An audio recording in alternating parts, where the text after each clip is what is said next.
അഗജാനനപത്മാർക്കം ഗജാനനമഹർനിശം അനേകദന്തം ഭക്താനാമേകദന്തമുപാസ്മഹേ. ഗുരുർബ്രഹ്മാ ഗുരുർവിഷ്ണു ഗുരുർദേവോ മഹേശ്വര ഗുരുസാക്ഷാത് പരം ബ്രഹ്മ തസ്മൈ ശ്രീ ഗുരവേ നമഃ. യോ അന്തഃപ്രവിശ്യ മമ വാചമിമാം പ്രസുപ്താം സഞ്ജീവയത്യഖിലശക്തിധരസ്വധാംനാ അന്യാംശ്ച ഹസ്തചരണശ്രവണത്വഗാദീൻ പ്രാണാൻ നമോ ഭഗവതേ പുരുഷായ തുഭ്യം. ഗോവിന്ദനാമസങ്കീർത്തനം ഗോവിന്ദ ഗോവിന്ദ. എല്ലാ സജ്ജനങ്ങൾക്കും നമസ്കാരം. മള്ളിയൂർ ഹംസം പണ്ടെങ്ങാണ്ടോ കുറേ മുമ്പ് കുട്ടിക്കാലത്ത് ഇവിടെ വന്ന് അദ്ദേഹത്തെ കണ്ടൊരു ഓർമ്മയുണ്ട്. അദ്ദേഹത്തിൻ്റെ അനുഗ്രഹത്തിൻ്റെയൊക്കെ ഒരു ഫലമായിട്ടായിരിക്കാം ഇപ്പോൾ ഒരിക്കൽ കൂടി ഈ ഒരു സത്രവേദിയിൽ എത്താൻ സാധിച്ചു. അദ്ദേഹത്തിൻ്റെ ചൈതന്യം ഓളം വെട്ടുന്ന വേദി. ധാരാളം ഭക്തന്മാർ മഹാത്മാക്കൾ വന്ന് ഭാഗവതം പറയണു. അതൊക്കെ കേട്ടിരിക്കാൻ സാധിക്കുക പറഞ്ഞാൽ വലിയ ഭാഗ്യമാണ്. എൻ്റെ സമയം ഇപ്പോൾ ആയിട്ടില്ല ശരിക്കും പറഞ്ഞാൽ. ഉച്ചയ്ക്ക് ശേഷമാണ്, വൈകുന്നേരം 5:30-ക്കാണ്. എന്നാലും നേരത്തെ വന്ന് ഇതിൻ്റെ മുമ്പുള്ള കഥകളൊക്കെ ഒന്ന് കേൾക്കാം. അധികം വിളമ്പി തുടങ്ങിയാൽ കഴിക്കാറ് പതിവില്ല. അങ്ങനെയാണ് ആചാര്യന്മാരുടെ ഒരു രീതി. അങ്ങനെയാണ്, കഥ പറഞ്ഞു തുടങ്ങിയാൽ പിന്നെ കേൾക്കലുണ്ടാവില്ല. വരുന്നു, പറഞ്ഞു പോകുന്നു. അല്ല, അതിന് വേറെയും കുഴപ്പമുണ്ട്. മറ്റാചാര്യന്മാർ പറയണത് കേട്ട് കഴിഞ്ഞാൽ പിന്നെ നമുക്കൊന്നും പറയേണ്ട തോന്നും. ഇപ്പം എൻ്റെ അവസ്ഥ അങ്ങനെയൊക്കെ തന്നെ ഏറെക്കുറെ. അവിടെ ഇരുന്ന് കഥകൾ അങ്ങനെ കേൾക്കുമ്പം അവിടെ ഇരുന്ന് രോമാഞ്ചം അണിഞ്ഞിരിക്കുക എന്നല്ലാതെ വന്നിരുന്ന് കഥ പറയണമെന്ന് തോന്നില്ല. ഏതായാലും ഇവിടെ ധാരാളം മഹാത്മാക്കൾ, സജ്ജനങ്ങൾ, ഒരേ മനസ്സുള്ളവർ, ഭക്തന്മാർ, അവരൊക്കെ കാണാൻ സാധിക്കുക, ആ ഒരു വേദിയിലെത്താൻ സാധിക്കുക, അതൊക്കെ വലിയ ഭാഗ്യമായിട്ട് കണക്കാക്കുന്നു. സജ്ജനങ്ങളുടെ അനുഗ്രഹം, ഗണപതിയുടെ അനുഗ്രഹം, ഗുരുവായൂരപ്പൻ്റെ അനുഗ്രഹം, അച്ഛനമ്മമാരുടെ അനുഗ്രഹം, ഗുരുനാഥന്മാരുടെ വാത്സല്യം. എല്ലാവർക്കും നമസ്കാരം. ഭാഗവതത്തിലെ വിഷയം ഇവിടെ അഷ്ടമസ്കന്ധം കണ്ടുകൊണ്ടിരിക്കുകയാണ്. മന്വന്തരേഷു സദ്ധർമ്മ. മന്വന്തരങ്ങളിൽ എങ്ങനെയാണ് ഭഗവാൻ ധർമ്മത്തെ പോഷിപ്പിച്ചത്, സംരക്ഷിച്ചത്? അതിൽ കുറേ കഥകളൊക്കെ ഉണ്ട്. രാജാക്കന്മാരുടെ കഥയൊക്കെ പറയുന്നുണ്ട്. അങ്ങനെ ഒരു ഹിസ്റ്ററി പറയാനാണോ ഭാഗവതം? അല്ല, അങ്ങനെയൊരു കഥ പറയാൻ ഹിസ്റ്ററിക്കൊന്നും വലിയ പ്രാധാന്യം ഭാഗവതത്തിൽ കൊടുക്കണില്ല. അതൊക്കെ ലേശം അങ്ങോട്ടും ഇങ്ങോട്ടൊക്കെ മാറ്റി പറയുന്ന രീതി ഉണ്ട് താനും. അതല്ല, ചരിത്രം പറയാനല്ല ഈ പറയണത്. ഭക്തന്മാരോട് ഭഗവാൻ കാണിക്കുന്ന വാത്സല്യം, ഭക്തർക്ക് വേണ്ടി ഭഗവാൻ ഓടി വരുന്നത് കാണിക്കാനാണ് ഈ ഒരു സ്കന്ധം. സ്തുതി പ്രാധാന്യം ഉള്ള സ്കന്ധമാണ്. മിനിറ്റിന് സ്തുതിയാണ്. നമുക്ക് തോന്നുന്നു ആവശ്യമില്ലാണ്ട് സ്തുതിക്കുന്നുണ്ടോ എന്ന് വരെ തോന്നും. ഇനി കാണാം. ഇനിയിപ്പം ശങ്കരമോഹനൻ ലീലയിൽ പരമശിവൻ വിഷ്ണു ഭഗവാനെ കണ്ടു കഴിഞ്ഞ് അങ്ങയുടെ സ്ത്രീവേഷം കാണണമെന്ന് ആഗ്രഹിക്കുന്നു എന്ന് പറഞ്ഞ് വീണ്ടും പരബ്രഹ്മത്തെ സ്തുതിക്കുന്നുണ്ട്. ഇതൊക്കെ ഒരു യോജിക്കാത്ത പോലെ തോന്നും. തുടക്കത്തിലൊക്കെ നമുക്കും തോന്നിയിട്ടുണ്ട്. ഭാഗവതത്തിൽ അങ്ങനെയുള്ള അധികം നമ്മളൊക്കെ പിന്നെ അത് പറയാൻ നിൽക്കാറില്ല. അതുകൊണ്ട് വലിയ ബുദ്ധിമുട്ടില്ല. പറയാൻ നിൽക്കണില്ല പറഞ്ഞ അർത്ഥം എന്താ? അതവിടെ വേണോ എന്നൊരു ചോദ്യം ഉള്ളതുകൊണ്ടല്ലേ? അതെ. പക്ഷേ ഭാഗവതത്തിൻ്റെ ഒരു ശൈലി നോക്കിയാൽ സ്തുതി മാത്രമായിട്ട് പറഞ്ഞാൽ നമ്മളാരും ശ്രദ്ധിക്കില്ല. തനി ലൗകികരാ. നിങ്ങളെ കാര്യം എനിക്കറിയില്ല, എൻ്റെ കാര്യം പറയാലോ. അത്യാവശ്യമൊക്കെ സ്തുതി കേട്ടാൽ ഉറങ്ങിപ്പോവും, താല്പര്യമില്ല. പക്ഷേ ഇത് പറയാണ്ടിരിക്കാൻ വയ്യതാനും. നമുക്കായിട്ടിപ്പം വിത്ത് തന്നാൽ നമ്മൾ കുഴിച്ചിടില്ലല്ലോ. കുഴിച്ചിടുമോ? ഇല്ല. അതുകൊണ്ട് എന്ത് ചോദിച്ചാൽ മാങ്ങ തന്നാൽ നമുക്ക് സന്തോഷമാണ്. കാരണം മധുരത്തിൽ പൊതിഞ്ഞിട്ട് അണ്ടി അങ്ങോട്ട് തന്നതാ. നമ്മൾ ആ മധുരം കഴിച്ച് കുറച്ച് കഴിഞ്ഞ് വലിച്ചെറിയുമ്പം ആ മാങ്ങയുടെ അണ്ടി അത് പിന്നെ മുളച്ചോളും എന്നാണ്. സമയമാകുമ്പോൾ മുളച്ചോളും. ഇതിപ്പം മതി, നിങ്ങൾക്ക് കഴമ്പ് കഴിക്കാൻ ആഗ്രഹിച്ചത് കഴിക്കാം. പക്ഷേ കൂടെ എന്ത് വരുന്നുണ്ട്? ഇനിയിപ്പോൾ ഒന്നുമില്ല, അർത്ഥം പറഞ്ഞ് കേട്ടില്ലെങ്കിൽ ശ്ലോകം ചെവിയിൽ വീഴുന്നുണ്ടല്ലോ. ആ വിത്തുള്ളിലെത്തിയാൽ അതങ്ങനെ മെല്ലെ മെല്ലെ മുളച്ച് പൊന്തിക്കോളും. ഉദ്ദേശം തന്നെയാണ് അത്. ഭാഗവതത്തിൽ ആദ്യം മുതലേ കാണാം. ബ്രഹ്മാസ്ത്രം അർജുനൻ്റെ നേരെ വന്നുകൊണ്ടിരിക്കുമ്പം ഭഗവാനെ സ്തുതിക്കുന്നുണ്ടാര്? അർജുനൻ്റെ ഒരു സ്തുതി ഉണ്ട് അവിടെയും. അവിടെയും ബ്രഹ്മാസ്ത്രം വരുന്നുണ്ടെന്നല്ല, ഈ സംസാരമാകുന്ന അഗ്നിയിൽ നിന്ന് രക്ഷിക്കണേ എന്നാണ് പ്രാർത്ഥന. ഇങ്ങനെ നോക്കിക്കഴിഞ്ഞാൽ മനസ്സിലാവും വേദാന്തസാരമാണ് ഭാഗവതം. ആ തത്വങ്ങൾ ഇടയ്ക്കിടയ്ക്ക് ഓർമ്മിപ്പിക്കുകയാണ്. അതുതന്നെയാണ് ഈ സ്കന്ധത്തിൻ്റെ താല്പര്യം. ഹരിസ്മൃതി സർവവിപദ് വിമോക്ഷണം. ഭഗവാനെ സ്മരിക്കുക എന്നാണ്. സ്മരിച്ചുകൊണ്ടിരിക്കുകയല്ലേ ഇപ്പം? ആണോ? ഉറപ്പായിട്ടുമാണോ? അങ്ങനെ പറയാൻ പറ്റുമോ? ഇരിക്കുന്നു, വേദിയിലിരിക്കുന്നു എന്നുള്ളത് ശരി തന്നെ. പക്ഷേ നമ്മൾ അറിയാണ്ട പല ദിക്കിലേക്കും പോയി പോകുന്നുണ്ട്. ആ പോയി പോകുന്ന മനസ്സിനെ ഇങ്ങോട്ട് കൊണ്ടുവരികയാണ്. ഓരോ കഥകളിലൂടെ ഇങ്ങോട്ടെന്നെ കൊണ്ടുവരികയാണ്. ഗജേന്ദ്രൻ്റെ കഥ. നമ്മളുടെയൊക്കെ മനസ്സ് അങ്ങനെ തന്നെയാണ്. മതയാനയേക്കാൾ ഭീകരമാണ് നമ്മളുടെയൊക്കെ മനസ്സ്. അതിനെയൊക്കെ ഒതുക്കി നിർത്തണമെങ്കിൽ ഭഗവാന്റെ പാദത്തിനേ സാധിക്കുള്ളൂ. അതുകൊണ്ടാണ് അത്രേ ഭഗവാന്റെ പാദത്തിൽ ചിഹ്നങ്ങൾ കാണാം, അങ്കുശം കാണാം. അങ്കുശം എന്ന് പറഞ്ഞാൽ തോട്ടി. ചിലപ്പോൾ നമുക്ക് തോന്നി ഈ തോട്ടിയൊക്കെ ഭഗവാന്റെ പാദത്തിൻ്റെ മുകളിൽ. തോട്ടിയുടെ പ്രത്യേകത വലിയ ആനയെപ്പോലും മതയാനയെപ്പോലും എന്തു ചെയ്യാം, കാലിൽ നിന്ന് കൊളത്തിയാൽ ആന അവിടെ നിൽക്കും. നമ്മുടെ മനസ്സ് അങ്ങനെയൊക്കെ തന്നെയാണ്. എവിടേക്ക് പോവും, എന്തൊക്കെ പിടിച്ച് പറിക്കും, എന്തൊക്കെ പ്രശ്നങ്ങൾ ഉണ്ടാക്കുമെന്ന് നിശ്ചയില്ല. പക്ഷേ ആ മനസ്സിനെ അടക്കി നിർത്താനുള്ള കഴിവ് ഉറപ്പിച്ച് പറയാം, അത് ഈ ഭഗവാന്റെ പാദത്തിനുണ്ടെന്ന് കാണിക്കാനാണ് ഭഗവാന്റെ പാദത്തിൽ ഈ തോട്ടിയുടെ അടയാളം. വജ്രം, അങ്കുശം, ധ്വജം, പിന്നെ താമര. ധ്വജം, കൊടി നമുക്കറിയാലോ, ഉത്സവത്തിൻ്റെ പ്രതീകമാണ്. നിത്യോത്സവം എന്നാണ്. ഭഗവാന്റെ കഥകൾ കേൾക്കുന്നവരാണോ, ഭഗവാൻ ഹൃദയത്തിൽ വെക്കുന്നവരാണോ, അവർക്ക് എന്നും ഉത്സവമായിരിക്കും. അവർക്ക് ദുഃഖിക്കാൻ ശ്രമിച്ചാലും സാധിക്കില്ല. ദുഃഖം എവിടെ, കുറച്ച് കാലം അന്വേഷിക്കണം, ഇപ്പോൾ കാണുന്നില്ല എന്ന് പറയും. പണ്ടുണ്ടായിരുന്നു, പക്ഷേ ഭാഗവതമൊക്കെ നോക്കി തുടങ്ങിയതിന് ശേഷം സന്ദർഭം വരുന്നുണ്ട്, പക്ഷേ ദുഃഖം കാണുന്നില്ല. നിത്യോത്സവം, അവർക്ക് എന്നും ഉത്സവമാണ് എന്ന് കരുതി വല്ലാണ്ട് ആഹ്ലാദിക്കുന്നോ പൊട്ടിച്ചെറിക്കുന്നോ ഒന്നും പ്രതീക്ഷിക്കേണ്ട. താമര പോലെ, താമര ആനന്ദത്തിൻ്റെ പ്രതീക. ഉള്ളിലൊരു കുളിർമ ഉണ്ടാവും, എപ്പോഴും ശാന്തമായിട്ടിരിക്കാൻ സാധിക്കും ഭഗവാനെ സ്മരിച്ചാൽ. അതാണ് ഈ ഒരു സ്കന്ധത്തിൻ്റെ താല്പര്യം. ഒന്നാമത്തെ കഥ നമ്മൾ കേട്ടു. 4 കഥയാണ് പ്രധാനമായിട്ട്: ഗജേന്ദ്രമോക്ഷം, പാലാഴി മഥനം, വാമനാവതാരം, മത്സ്യാവതാരം. ആചാര്യന്മാർ പറയും 4 ഗുണങ്ങൾ, 3 ഗുണങ്ങളെ വർണ്ണിക്കുകയാണ് അത്ര ഇവിടെ. 4-മത്തത് നിർഗുണനാവണം എന്ന് കാണിക്കുകയാണ്. തമോ ഗുണത്തിൻ്റെ പ്രതീകമായിട്ടാണ് ശാസ്ത്രങ്ങളിലൊക്കെ ആനയെ പറയാറ്. എന്ത് ഗുണം? തമോ ഗുണം. നമുക്കും എങ്ങനെയാണ്, കൂടെ തമോ ഗുണമായിരിക്കും. സാധാരണക്കാരുടെ കാര്യം പറയട്ടു. അല്ല, ഇപ്പോൾ രജോ ഗുണമാണെങ്കിൽ ആദ്യം തമോ ഗുണമായിരുന്നു, പിന്നെ നമ്മൾ എന്ത് ചെയ്തു, അതിനങ്ങനെ ഇല്ലാണ്ടിയാക്കി അങ്ങനെ രജോ ഗുണമായതാണ്. ഇനി അതിനെ അതിവർത്തിക്കണം. ഇവിടെ എന്താവണം? സത്വഗുണം വർദ്ധിപ്പിക്കണം. ഇതിനാണ് ഈശ്വര കഥകൾ കേൾക്കുന്നത്. ഉള്ളിലുള്ള ദുർവാസന പോയി സദ്വാസന വളരട്ടെ. ദുർവാസന എടുത്ത് കളയാനൊന്നും പറ്റില്ല. പറ്റുമോ? വലിയൊരു അണ്ടാവിൽ നിറച്ച് വെള്ളം ഉണ്ടെങ്കിൽ, അല്ലെങ്കിൽ അഴുക്ക് വെള്ളം ഉണ്ടെങ്കിൽ എത്ര വെച്ചിട്ട് നമുക്ക് കളയാൻ പറ്റും? എടുത്ത് കമഴ്ത്താൻ പറ്റില്ല. കാരണം എന്താ? അത്രയ്ക്ക് കനമുണ്ട്. പിന്നെ മുക്കി ഒഴിക്കാം, മുക്കി ഇങ്ങനെ പുറമേക്ക് ഒഴിക്കാം. എത്ര ഒഴിക്കാം? കുറേയൊക്കെ ആയാലും വീണ്ടും ഉണ്ടാവില്ലേ, ലേശം അവിടെ ഉണ്ടാവും. പിന്നെ ഒറ്റ വഴിയുള്ളൂ, നല്ല വെള്ളം ഇങ്ങനെ അങ്ങോട്ട് ഒഴിക്കുക. കുറച്ച് കാലം അങ്ങനെ ഒഴിച്ചോളൂ, മെല്ലെന്താവും, ആ അഴുക്ക് വെള്ളം പൊയ്ക്കോളും. ഇതിനി നമുക്കും ചെയ്യാനുള്ളൂ. ദുർവാസന എടുത്ത് കളയാനൊന്നും പറ്റില്ല. സദ്വാസന നിറയ്ക്കും. ലേശം ദുർബുദ്ധിയൊക്കെ ഉള്ളിലുണ്ട്, സാരല്ല, ഭാഗവതം കേൾക്കൂ. ലേശം മോശക്കാരനാണ് ഞാൻ, ആയിക്കോട്ടെ, വന്നിരുന്ന് കേൾക്കൂ എന്നാണ്. അപ്പി ചേത് സുദുരാചാര, എത്ര വലിയ വഷളനാണെങ്കിലും വന്നിരിക്കൂ. ഇരുന്ന് കുറച്ചങ്ങനെ കേൾക്കുമ്പം സാവധാനം നമ്മളറിയാതെ നമ്മൾ നന്നായിക്കോളും. നേരെയാവണമെന്ന് വിചാരിക്കേണ്ട. ലിഫ്റ്റ് കയറിയാൽ മതി, സ്വിച്ച് അമർത്തിയാൽ പിന്നെ മുകളിലേക്ക് പോകണമെന്ന് വിചാരിക്കേണ്ട, പോയിക്കോളും. അത്രയേ ഉള്ളൂ. വന്നിരുന്നു, ശ്രവണം ആണ്, സ്വിച്ചിട്ടു. പിന്നെ കീർത്തനം സ്മരണമൊക്കെ അങ്ങനെ വന്നോളും. അതിൽ മുകളിലേക്ക് പോവുകയാണ്. നമ്മളെന്താ ചെയ്യേണ്ടു? വന്നിരിക്കുക, ഭഗവാനെ പറ്റി കേൾക്കുക, ബാക്കി സാവധാനം വന്നോളും. ഹരിസ്മൃതി സർവവിപത് വിമോക്ഷണം. ഭഗവാനെ സ്മരിക്കുന്നവർക്ക് പിന്നെ എന്തുണ്ടാവില്ല? ആപത്തുണ്ടാവില്ല.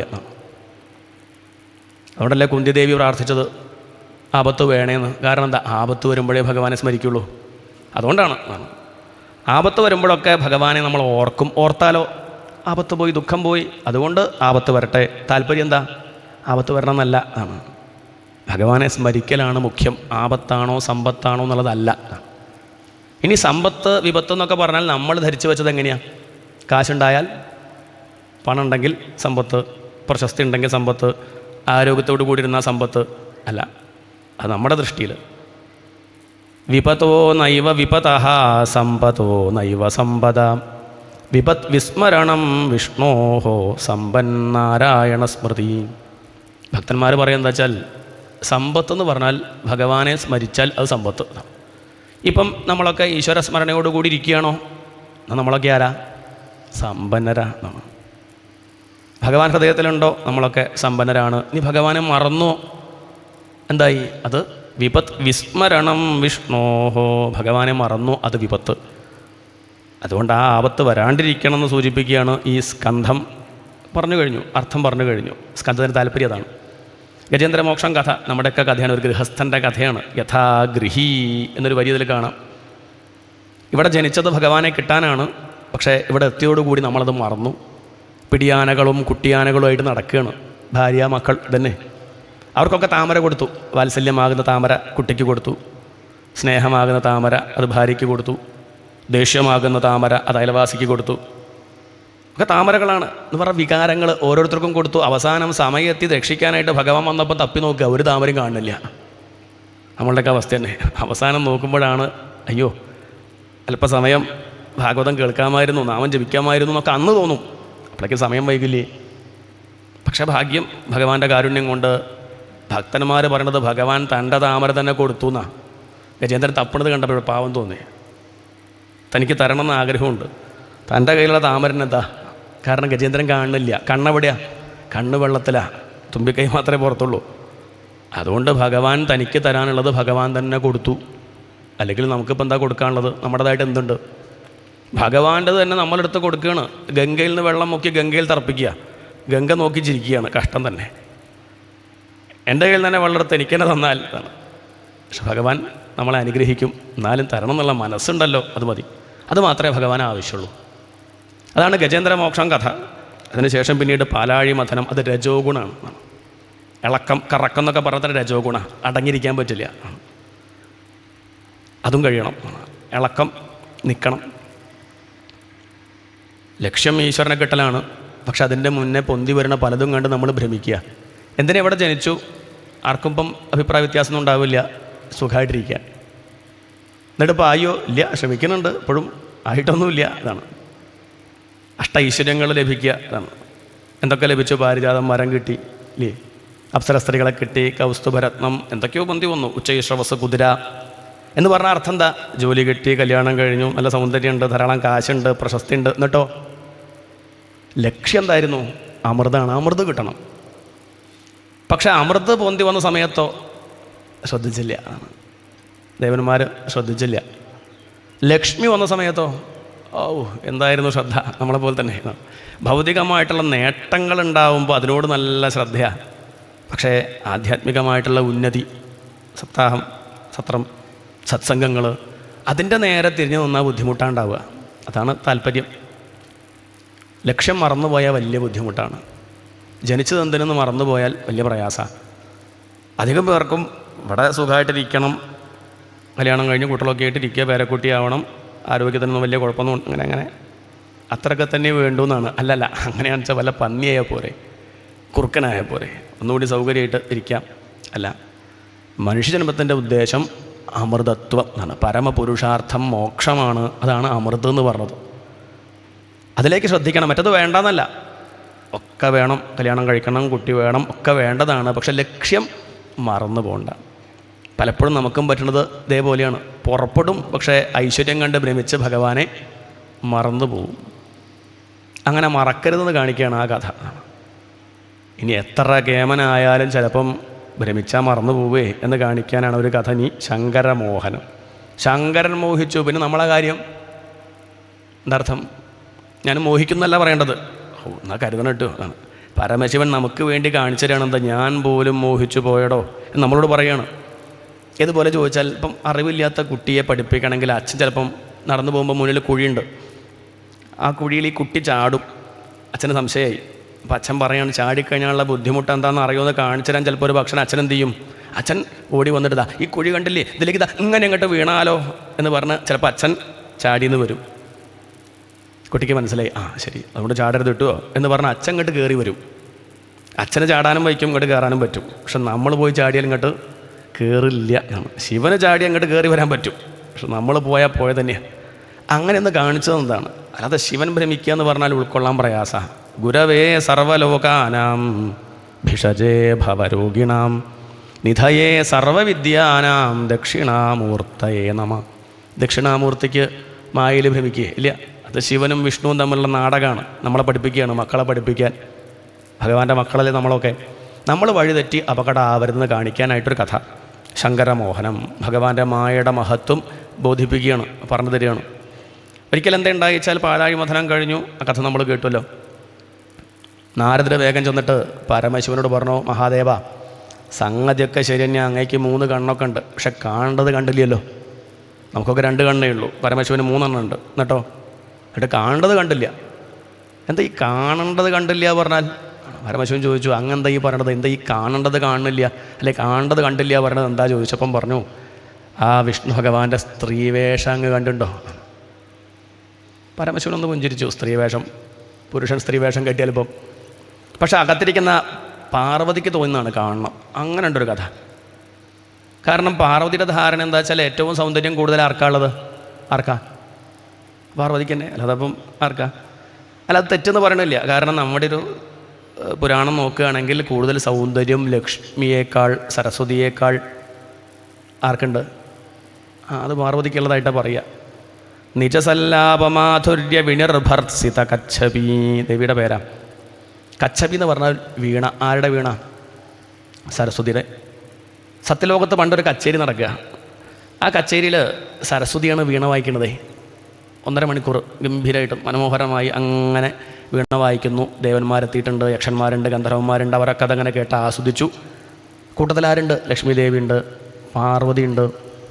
1.5 മണിക്കൂർ കച്ചേരി കണ്ട് എല്ലാവരും ആസ്വദിച്ച് തലകുലുക്കി ഓരോരുത്തരും വന്ന് കഴിഞ്ഞാൽ സമ്മാനം കൊടുക്കുമല്ലോ. അടുത്ത് വന്ന് നന്നായി എന്നൊക്കെ അഭിപ്രായമൊക്കെ പറയുമല്ലോ. അങ്ങനെ ഓരോരുത്തർ വന്ന് പല ഗിഫ്റ്റും സരസ്വതിക്ക് കൊടുത്തങ്ങനെ പോണ സമയത്ത് ആര് വന്നു? പാർവതി വന്നു. പാർവതി വന്ന് ആ സരസ്വതിയുടെ കൈ പിടിച്ച് പറഞ്ഞു, അസ്സലായി എന്ന് പറഞ്ഞു. എന്താ പറഞ്ഞത്? അസ്സലായി എന്ന് പറഞ്ഞത് അവിടെ കൂടിയിരിക്കുന്ന എല്ലാവരും അങ്ങോട്ട് കേട്ടു. അവരൊക്കെ നോക്കിയിട്ട് പറഞ്ഞു, ഇത്രയ്ക്ക് നന്നായില്ല സരസ്വതിയുടെ 1.5 മണിക്കൂർ കച്ചേരി. എത്രയ്ക്ക് നന്നായില്ല? അസ്സലായി എന്ന് പറഞ്ഞ പാർവതിയുടെ ശബ്ദത്തിന് ഒക്കുവോ കച്ഛപി എന്നാണ്. അതാണ് നിജസല്ലാപമാധുര്യ വിനിർഭത്സിത കച്ഛപി. കച്ഛപിക്ക് അങ്ങോട്ട് അയ്യേന്നായി. ഇത്ര നേരം കിടന്ന് വായിച്ചതിപ്പോൾ എന്തായി? ആ വീണയെ എല്ലാവരും കുറ്റം പറയാൻ തുടങ്ങി. എന്തിനു കൊള്ളും? ഈ വീണയേക്കാൾ നല്ല ശബ്ദമാണ് ആരുടെ? പാർവതിയുടെ ശബ്ദത്തിന് അത്ര സൗന്ദര്യം ഉണ്ടെങ്കിൽ എങ്ങനെയായിരിക്കും കാണാൻ? അതാണ്. അതുകൊണ്ട് പുരാണ സങ്കല്പം അനുസരിച്ചും പാർവതിക്ക് സൗന്ദര്യം കുറച്ചധികം തന്നെയാണ്. അതുമാത്രമല്ല, പാർവതിക്ക് എന്താ വെച്ചാൽ തൻ്റെ ഏട്ടൻ്റെ പല രൂപങ്ങളും കണ്ടിട്ടുണ്ടേ. വരാഹായത് കണ്ടിട്ടുണ്ട്, നേരത്തെ ആമയായത് കണ്ടു, പലതും കണ്ടു. പക്ഷേ ഈ സ്ത്രീവേഷം കണ്ടില്ല. അതൊന്ന് കാണണമെന്ന് മോഹം. തൻ്റെ ജ്യേഷ്ഠനാണല്ലോ, പത്മനാഭ സഹോദരി ആണ്. പത്മനാഭൻ്റെ സഹോദരിയല്ലേ. അപ്പം ആ ഒരു സ്ത്രീവേഷം കാണണം എന്നൊരാഗ്രഹം. പാർവതി പറഞ്ഞു, ഞാനും ഉണ്ട്. ശരി, മാതൃകാ ഭർത്താവാ ആര്? പരമശിവൻ. എവിടെ പോകുമ്പോൾ വിത്ത് ഫാമിലിയാണ്. ഭാര്യ മക്കളെ കൊണ്ടിട്ടാണ് പോവുക. നല്ല കാര്യം ആണ്. ചില ദിക്കിലൊക്കെ കുറച്ച് അപകടമാവണമുണ്ട്. മൃഗാസുരനെ കാണാൻ പോകുമ്പോഴെങ്ങനെയാണ് പോയത്?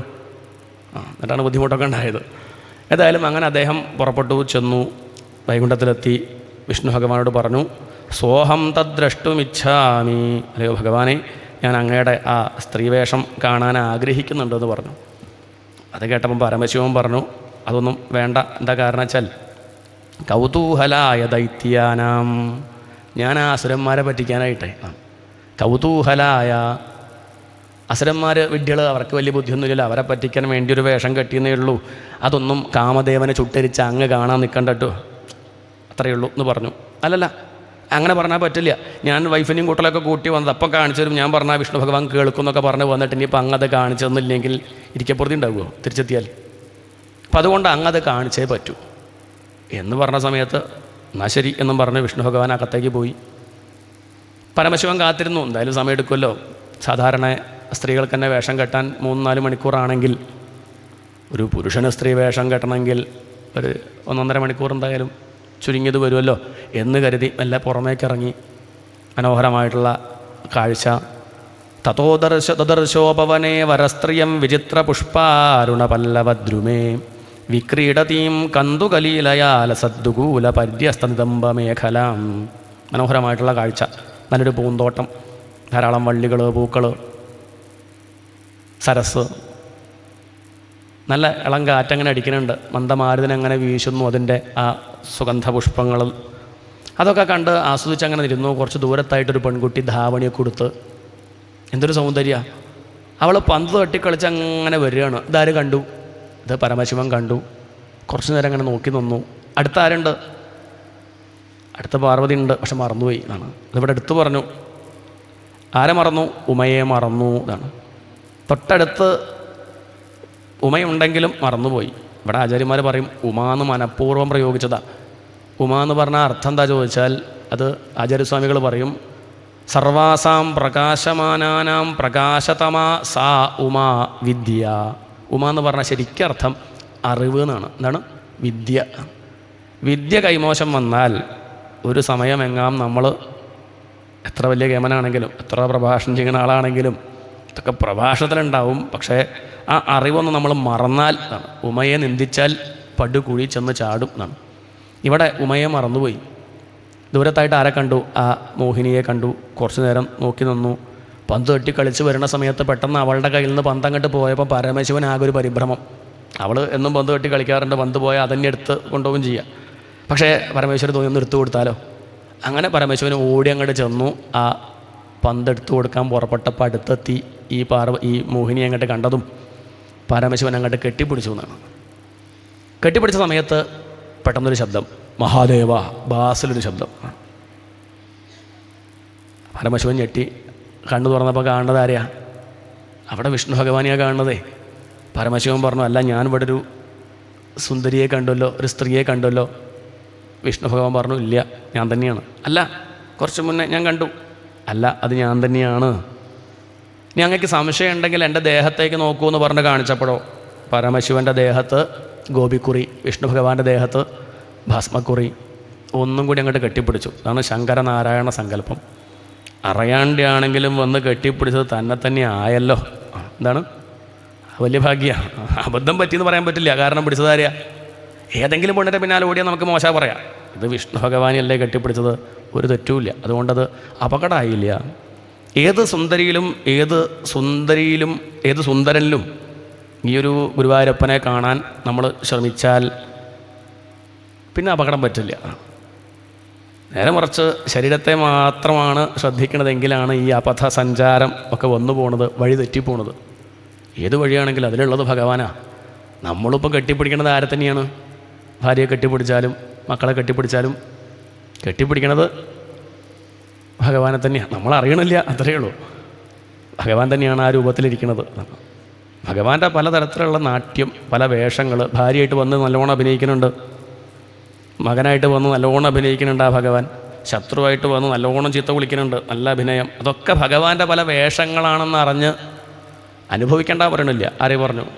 അങ്ങനെ പറഞ്ഞാൽ നമുക്ക് ദേഷ്യം വരിക. അനുഭവിച്ചോളൂ, അത് ഭഗവാനാണെന്ന് അറിയാൻ ശ്രമിച്ചുകൊണ്ടിരിക്കുക. നിരന്തരമായി ശ്രമിക്കുമ്പോൾ ഇന്നല്ലെങ്കിൽ നാളെ അതറിയും.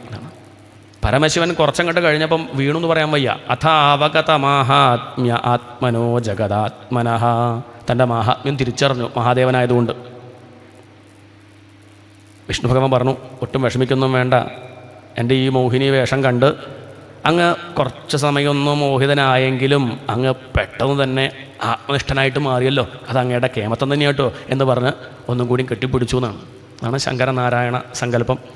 അങ്ങനെയാണ് ശാസ്താവിൻ്റെ ഉത്പത്തി ഒക്കെ പറയും. അത് ഭാഗവത്തിൽ പറയണില്ല, പക്ഷേ അത് പ്രദേശം നോക്കി നമ്മൾ സ്മരിക്കേണ്ടതാണ്. ഇങ്ങനെ ഈ ഭാഗത്തേക്ക് എത്തിക്കഴിഞ്ഞാൽ അത് പറയാണ്ടിരിക്കാൻ പറ്റില്ല. അതാണ് അങ്ങനെയാണ് ശാസ്താവിൻ്റെ ഉത്പത്തി. ആ ശാസ്താവിൻ്റെ അവതാരമായിട്ടാണ് അയ്യപ്പനെ നമ്മൾ കാണാറ്. അങ്ങനെ ഭഗവാന്റെ മഹിമ, വിഷ്ണുമായയുടെ മഹത്വം ഒന്നെടുത്തു പറഞ്ഞു.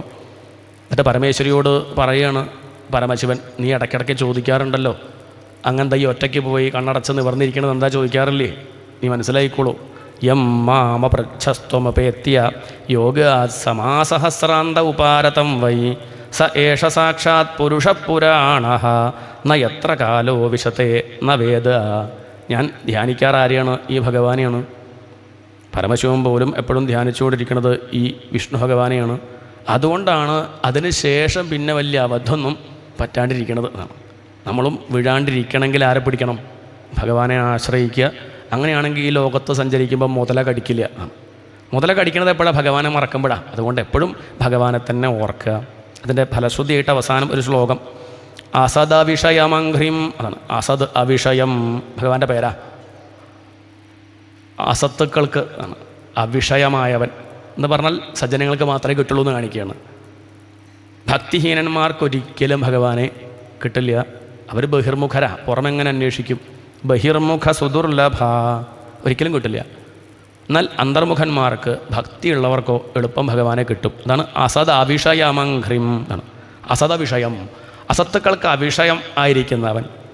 ഭക്തിയില്ലാത്ത ദുർജനങ്ങൾക്ക് ഒരിക്കലും കിട്ടാത്തവനായ, എന്നാൽ ഭക്തിയുള്ളവർക്ക് എളുപ്പം കിട്ടുന്ന അതാണ് സുലഭ സുവ്രത. ഇനി പ്രഹ്ലാദം പറയണില്ലേ എന്നാണ്, ബ്രഹ്മാദി ദേവന്മാർക്ക് അങ്ങ് ദുർലഭൻ, ഒരു അസുരക്കുട്ടിയായി എനിക്കങ്ങ് സുലഭൻ. എന്താ കാണിക്കുന്നത്? ഭക്തിയാ ആണ്. ഭക്തി കൊണ്ട് സന്തോഷിക്കുന്നവൻ, അങ്ങനെയുള്ള ആ ഭക്തവത്സരനായ ഭഗവാനെ അങ്ങയ്ക്ക് നമസ്കാരം എന്നാണ്.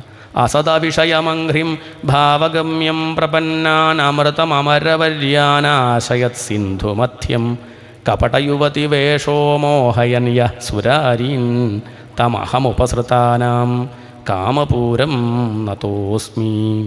അതാണ് ഈ ഒരു കഥയുടെ താല്പര്യം. എന്തിനാ ഇപ്പോൾ ഈ കഥ പറഞ്ഞു ചോദിച്ചാൽ, പുരാണങ്ങളിൽ പല ശൈലികളുണ്ട്, പല തരത്തിലാണ് ഭഗവാന്റെ മഹിമ എടുത്തു പറയുക. ശാസ്ത്രങ്ങളിൽ പല പ്രമാണം, പ്രത്യക്ഷം, അനുമാനം, ഉപമാനം, ശാബ്ദം, അർത്ഥാപത്തി ഇങ്ങനെയൊക്കെ പറയും. ഇത് അർത്ഥാപത്തി രീതിയിൽ പറഞ്ഞതാണ്. പ്രത്യക്ഷം എന്ന് പറഞ്ഞാൽ നമുക്കറിയാം, കാണുന്നത് അത് തന്നെ, അതിലധികം വിസ്തരിക്കേണ്ട കാര്യമില്ല. അടുത്തതാണ് പ്രത്യക്ഷം കഴിഞ്ഞാൽ അനുമാനം. നമ്മൾ ഊഹിക്കാറുണ്ട്. ഇപ്പം ദൂരത്ത് പുക കണ്ടാൽ നമ്മൾ മനസ്സിലാക്കും എന്ത്, അവിടെ ആരോ തീയിട്ടിട്ടുണ്ട്. തീ കണ്ടില്ല, പുകയെ കണ്ടിട്ടുള്ളൂ. പക്ഷെ എങ്ങനെ മനസ്സിലാക്കി? അടുക്കളയിൽ കണ്ടിട്ടുണ്ട്. അമ്മ ഭക്ഷണം ഉണ്ടാക്കുന്ന സമയത്ത് തീ ഉണ്ടാകുമ്പോൾ പുക ഉണ്ടാവാറുണ്ട്. അത് ഊഹിച്ചിട്ട് നമ്മളത് കണക്കാക്കി. അതാണ്, അതിനെയാണ് അനുമാനം എന്ന് പറയുക. ഇങ്ങനെ ശാസ്ത്രങ്ങളിൽ പ്രതിപാദിക്കാറുണ്ട്. എല്ലാം കണ്ടു തന്നെ അറിയുള്ളൂ പറഞ്ഞാൽ പറ്റില്ല. ചിലത് കാണുകയല്ല, ചിലത് നമ്മൾ മഹാത്മാക്കൾ പറഞ്ഞത് വിശ്വസിക്കുക. നമ്മളിപ്പം ജീവൻ മുക്തരായോ എല്ലാവരും ഇല്ല, പക്ഷേ ജീവൻ മുക്തി നമ്മൾ അംഗീകരിക്കുന്നില്ല. ഉണ്ട്. എന്താ കാരണം? നമുക്ക് കിട്ടിയില്ലെങ്കിലും ഗുരുദേവൻ, ചട്ടമ്പി സ്വാമികൾ, വിവേകാനന്ദ സ്വാമി, രാമകൃഷ്ണദേവൻ, രമണ മഹർഷി, ഇങ്ങനെയുള്ള ധാരാളം പരമഹംസന്മാരനുഭവിച്ചതാണ്. നമുക്ക് കിട്ടിയില്ല കരുതിയിട്ട് നമ്മളത് പറ്റില്ല. അത് അനുമാനിക്കുകയാണ്. ഉണ്ട്, നമ്മൾ ശ്രമിക്കുക, മെല്ലെ മെല്ലെ നീങ്ങുമ്പോൾ സംഭവിക്കും എന്നാണ് അനുമാനം. പിന്നെ ഉപമാനം, ഉപമിക്കുക. നമ്മൾ കണ്ടതിൽ വെച്ച് കാണാത്തതിലേക്ക് എത്തിക്കുക. എങ്ങനെയാത്? ഇപ്പോൾ ഒരാളെ നമുക്ക് പറഞ്ഞു കൊടുക്കണം, സ്റ്റേഷനിൽ എത്തിയിട്ടുണ്ട്, കൂട്ടിക്കൊണ്ടുവരണം, പക്ഷെ ഇതുവരെയും കണ്ടിട്ടില്ല. അപ്പോൾ എങ്ങനെ പറയും? നമുക്ക് അറിയുന്ന ഒരാളെ വെച്ചിട്ട്, ആ ആളെ കണ്ടിട്ടില്ലേ, അയാൾക്ക് കുറച്ചുകൂടി തടിച്ചിട്ടാ, അയാൾക്ക് മുടി കുറച്ച് കുറഞ്ഞു വിചാരിക്കും, കുറച്ച് കഷണ്ടി എന്ന് വിചാരിക്കും, എങ്ങനെ ഉണ്ടാവും? കുറച്ച് കറുത്താൽ എങ്ങനെ ഇരിക്കും? അപ്പം കിട്ടില്ലേ? ആളെ കണ്ടിട്ടില്ലെങ്കിലും സ്റ്റേഷനിലിരിക്കുമ്പം ഈ പറഞ്ഞത് വെച്ച് നോക്കുമ്പോൾ ആളെ കിട്ടില്ലേ? ഇങ്ങനെ പുരാണങ്ങളിൽ പറയും. പിന്നെ ഒന്നാണ് അർത്ഥാപത്തി. അത് അപ്പത്തിൻ കോലെലി കൊണ്ടോയാൽ അപ്പത്തിൻ കഥ എന്തടോ. ഇതാണ് അപ്പത്തിൻ്റെ കോല് കൊണ്ടോ എലി എന്ന് പറഞ്ഞാൽ ശ്രദ്ധിക്കുന്ന കുട്ടികൾ പിന്നെ എന്ത് ചോദിക്കില്ല? അപ്പോൾ ചോദിക്കുമോ? അപ്പോൾ ചോദിച്ചാൽ ഉറപ്പാണ് അയാൾ ശ്രദ്ധിച്ചില്ല. അപ്പം തിന്ന് മതിയാവാണ്ട കോലും കൊണ്ടുപോയി, പിന്നെ അപ്പത്തിൻ്റെ കഥ പറയാനുണ്ടോ? ഇതുപോലെ പരമശിവൻ പോലും വീണു എന്ന് പറഞ്ഞാൽ പിന്നെ നമ്മളെ കാര്യം പറയാനുണ്ടോ എന്ന് ചിന്തിക്കണം. പക്ഷേ ഇത്രയ്ക്ക് ശ്രദ്ധയില്ലാത്ത നല്ല ശ്രോതാക്കളല്ലെങ്കിൽ തിരിച്ച് വിചാരിക്കാൻ സാധ്യതയുണ്ട്. എന്താ അത്? ശിവൻ പോലും വീണു, എന്നാൽ പിന്നെ ഞാനും ഇടയ്ക്കൊക്കെ ഒന്ന് വീഴും, അങ്ങോട്ട് പോകരുതേ. അതല്ല, അതെടുത്ത് പറയണം. ആണ് നല്ല എങ്ങനെ ശ്രോതാവായിരിക്കണം എന്നൊക്കെ ഭാഗവതത്തിൽ പറയുന്നുണ്ടല്ലോ. ഒട്ടകത്തെ പോലെ ആവരുതേ ആണ്. ഒട്ടകം മുൾച്ചെടി മാത്രമേ കഴിക്കുകയുള്ളൂ, നല്ലത് കൊടുത്താൽ അത് കഴിക്കില്ല. മുൾച്ചെടിയെ അന്വേഷിച്ച് പോയി മുൾച്ചെടി കഴിക്കും. അങ്ങനെ ആവരുത്. പിന്നെ ഹംസത്തെ പോലെ ആവണം. അരയന്നത്തിന് പാലും വെള്ളവും കൂട്ടിക്കൊടുത്താൽ അത് കഴിച്ചു പോയാൽ അവിടെ ബാക്കി വെള്ളം ഉണ്ടാവും, പാല് മാത്രം കുടിക്കും. നമ്മൾ കുടിച്ചു പോയാൽ പാലവിടെ ബാക്കി ഉണ്ടാവും, വെള്ളം മാത്രം. അങ്ങനെ ആവരുതെന്നർത്ഥം. എന്തിനത് പറയണമെന്നുള്ളത് എപ്പോഴും മനസ്സിൽ വെച്ചും കൊണ്ട് വേണം ശാസ്ത്രം പഠിക്കാൻ. കണ്ണാടി പോലെ എന്നാണ് പറയുക. ശാസ്ത്രം എങ്ങനെയാണ്? കണ്ണാടി പോലെ. നമ്മൾ കണ്ണാടി നോക്കണത് എന്തിനാ? കണ്ണാടി കാണാൻ ആണോ? കണ്ണാടി കാണാൻ കണ്ണാടി നോക്കുക ഒരൊറ്റ പ്രാവശ്യമുള്ളൂ. വാങ്ങണമെന്ന് നോക്കും, പൊട്ടുണ്ടോ, ചതവുണ്ടോ, വര വീണിട്ടുണ്ടോ നോക്കും, ഇല്ലേ? അത്രയേ ഉള്ളൂ. പിന്നെ ഭാഗവതം നോക്കണതൊക്കെ എന്തിനാ? നമ്മളെ കാണുകയാണ്. ഗജേന്ദ്രൻ എങ്ങനെ കണ്ടു വന്നപ്പോൾ മനസ്സിലായി ഞാൻ തന്നെ. ഗജേന്ദ്രൻ്റെ സ്വഭാവമൊക്കെ അതിനേക്കാൾ കഷ്ടമാണ് നമ്മളെ കഥ. പാലാഴിമഥനം കേട്ടപ്പം ഈ ദേവന്മാരുടെ പ്രശ്നമൊക്കെ കുറേശ്ശൊക്കെ എനിക്കുണ്ട്. ലക്ഷ്മിയെ കണ്ടാൽ ഓടിപ്പോവും, ഭഗവാനെ കാണുമ്പോൾ എന്തിക്കും, വേണ്ടത്ര ആദരിക്കില്ല. ഈ പ്രശ്നം എനിക്കുമുണ്ട്. ഇതാണ് ഇങ്ങനെ കഥകൾ കാണുമ്പം മനസ്സിലാക്കണം, എന്നെ തന്നെയാണ് കാണുന്നത്, ഞാൻ മെല്ലെ മെല്ലെ ഉയരാൻ ശ്രമിക്കണം. ഈ ഭാവത്തിൽ വേണം ഭാഗവത്തെ നോക്കി കാണാൻ. എന്തായാലും അല്പസമയം ഭഗവാന്റെ കഥകൾ പറയാനുള്ളൊരവസരം. ഇനി ഉച്ചയ്ക്ക് ശേഷം വീണ്ടും കാണാം. ഇനിയുള്ള ഭാഗം ഞാനും നിങ്ങളുടെ ഒപ്പം ഭാഗവതം മഹാത്മാക്കളിൽ നിന്ന് ശ്രവിക്കാം. എല്ലാവർക്കും നന്ദി. ഗോവിന്ദനാമ സങ്കീർത്തനം. ഗോവിന്ദ ഗോവിന്ദ.